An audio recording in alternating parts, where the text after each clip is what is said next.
This chart is a summary of the state of California's general fund revenues. The general fund revenues are not all of the revenues that the state collects from its taxpayers, but it's the bulk of it, and it is the revenue sources over which the state has the most flexibility to spend on various competing priorities.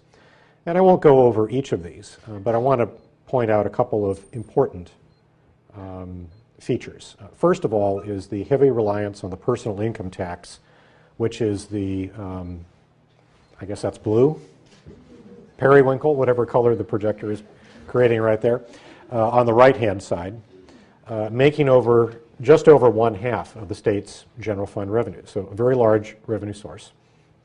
And the personal income tax in California has a number of peculiar features. There are 41 states in the union that have an income tax at the state level. And of those 41, California's is by far the most progressive.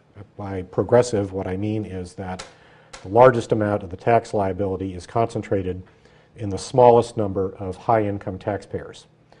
So this is really great for most of us. And for those that are in higher income brackets, you're paying a tax rate of either 9.3%, and there's a fairly good size of group that have a marginal tax rate of 9.3%.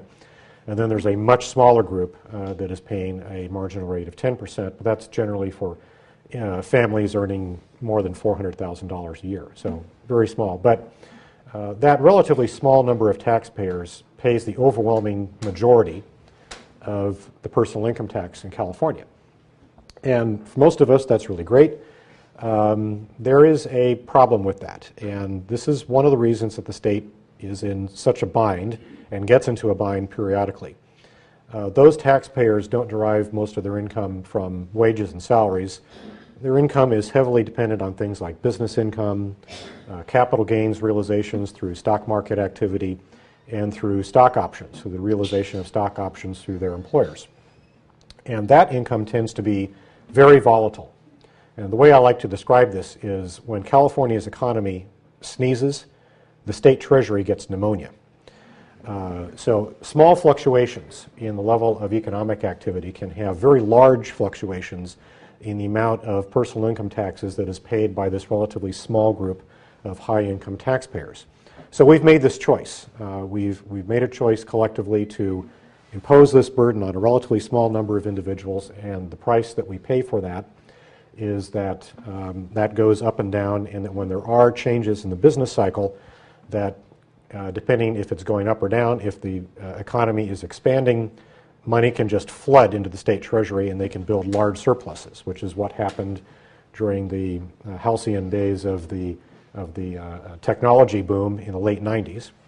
And then when a bubble bursts like that, it can have a catastrophic effect on state revenues. And what we've seen in the last 6 to 9 months is the beginnings of a significant contraction in state revenues that are derived from the income tax. And all of that is coming about as a result of the changes that you read about in the newspapers regarding problems in the housing market and in our financial credit markets nationally and on a worldwide basis. So unfortunately, the state of California has built a revenue system that is inherently unstable. And that's really independent of the issue as to whether or not you think that the government should be larger or smaller. Without regard to your personal viewpoint on that, this is a weak revenue structure from the standpoint of being able to generate revenue on a consistent manner. And any time there is a change in economic circumstances, it's magnified greatly in the way that the state collects revenues.